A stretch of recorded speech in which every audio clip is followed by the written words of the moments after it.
Global bond yields moving higher as inflation concerns heat up. Here now is Andres Garcia, CEO of ZoeFin.com.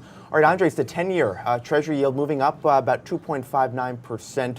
Bond yields in Germany and Japan for government treasuries moving up. Is this investors signaling that inflation is finally starting to come? Yes, I think so. If you look at measures such as industrial capacity, if you look at measures such as the labor market, but not just here, but in Europe and Japan, you're starting to see signs of inflationary pressures. Now, it's key to understand that some inflationary pressures are not a bad thing. They're a reflection of a very strong global economy.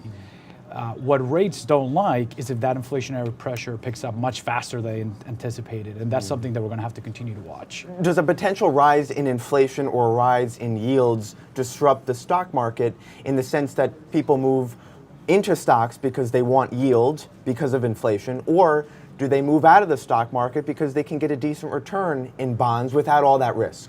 It's a great question.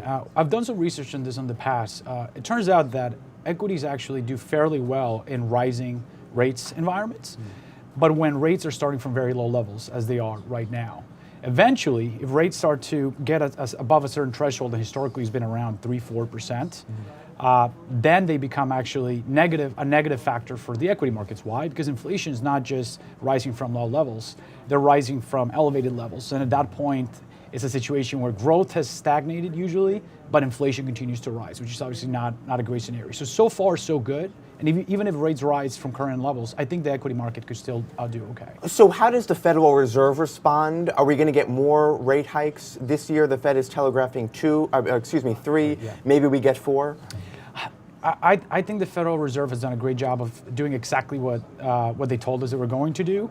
You want a boring Fed. I think where the surprises could come from is actually from Japan or from Europe, where there's still a lot more volatility about where they're going to land when it comes to them starting to actually raise interest rates, which is a little bit further out in the future. But remember, when inflation fell a few years ago, the Fed attributed that to the decline in oil prices, and now we're seeing oil prices move higher. So maybe the Fed blames oil again. Yeah, and they use this word. It's basically transitory. That's the word, transitory. And they keep saying that, but I think it's hard to avoid the fact that when oil goes up, inflationary expectations go up as well, even if they're long-term inflationary pressure. So I think they're going to have to deal with this issue of, is this just oil that's driving this inflationary pressures, or is there more long-term trends like industrial capacity and a tight labor market that are driving? So bring all of this home for investors, because the stock market had its best start to a new year since 1987. So how do you alter your strategy given some of the other forces that we're seeing? It's a great question. You don't, right? You don't change the strategy because rates rose over the last 2 weeks.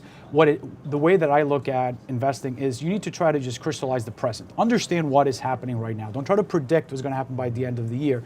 Just understanding what's happening now will help you create that plan for your future. And you obviously every year try to make it a little bit dynamic, but don't try to time where rates are going to go. It's very difficult to try to predict that. All right, keep that long-term strategy. Yes. Andres Garcia, thank you as always for coming in. Thank you.